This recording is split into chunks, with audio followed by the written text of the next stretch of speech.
Mana bugungi ishimizni ham tugatdik, xudo xolasa. Abitdan keyin tushib 12larda tushdik, shekillar adashmasam. Soat 5 gacha bo'ldik mana. Mashina. Kusuklar qoldi, kusuklar ertaga 1 soat, 1,5 soatda polni kesib qo'yib tashlaymiz. Ertaga mana shu taraf shuni teramiz. Bu taraflarni terib, shu yerga kusugini qo'ysak, bu ham bitadi, xudo xolasa.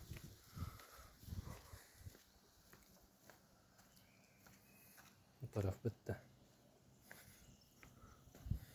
Bu tomonlardan polni kusugini kesib qo'yib, shipirib tozalab qo'ydik deydi. Xullas, ertaga hamma ishimizni bo'lamiz, menimcha, xudo xolasa. Ozgina ish bor mana shu tarafda.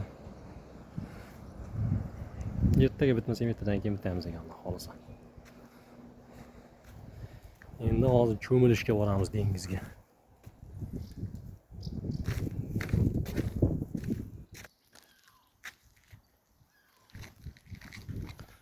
Mana shu yerda ishimiz bor ozgina, ertagalikka.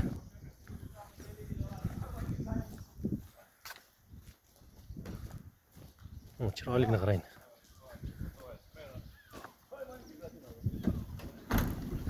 İşte shunday tushganimizda 30 metrdan keyin ko'ldan turib chekilgan dengiz. Havo o'ta qattiq isidi bugun. Bilmayman, 40 gradusga chiqib ketecek.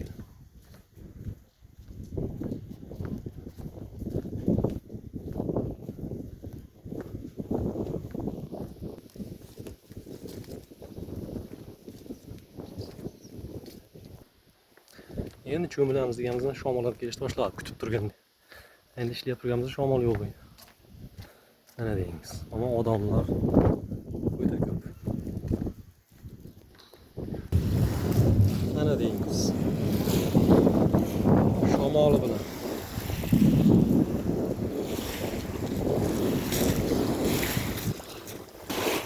Chaqni o'yashlar ustiga chiqib, ba'zi kellalar tashlab maza qildik o'zi. Lekin shamol bor ekan, biz qo'yamiz. Cho'msak cho'milamiz, ochib yuboramiz.